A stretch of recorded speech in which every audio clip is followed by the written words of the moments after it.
එක්තරා දවසක් යේසුස් වහන්සේ ගලිලේ මුහුදාසල ගමන් කරමින් සිටියා. මාළු අල්ලන මිනිසුන් එනම් පේත්‍රුස්, අන්ද්‍රු, යොහාන්, යාකෝබ් සිටියා. ඔවුන් රෑ පුරා මහන්සි වෙලා කිසිම මාළුවෙක් අල්ලගන්න බැරි වෙලා ඔවුන් ඊටාම මහන්සියෙන් කනස්සල්ලෙන් සිටියා. යේසුස් වහන්සේ ඔවුන්ට මෙසේ කියා සිටියා. ගැඹුරු වතුරට ගිහින් වැල දාන්න. ඔවුන් හිතුවා අපි මේක දැනටමත් කරලා තියෙනවා. ඒත් යේසුස් වහන්සේ කියන නිසා උන්වහන්සේට කීකරු වෙලා ඔවුන් ආපසු දැල දැම්මා. ඒ වෙලේ මුළු දැලම මාළු වලින් පිරීලා ඉතිරිලා ගියා. දැල කැඩෙන්නත් ගියා.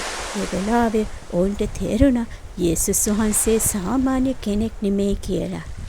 එවිට යේසුස් වහන්සේ ඔවුන්ට මෙසේ කියා සිටියා. බය වෙන්න එපා. ඉදිරියට ඔබලා මාළු අල්ලන් අය නොවේ. මනුෂ්‍ය අල්ලන අය වෙනවා. එදා සිට ඔවුන් සියල්ල අතහැර දමලා යේසුස් වහන්සේ අනුගමනය කරා.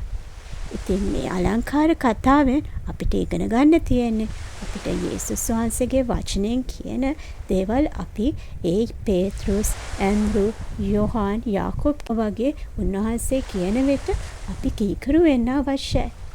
ඉතින් මේ වගේ ලස්සන කතාවක් අරගෙන ඔබත් සමග යලිත් හම්බ වෙනකන් ඔබට ආශිර්වාදවත් දවසක් වේවා. යේසුස් පිටයි.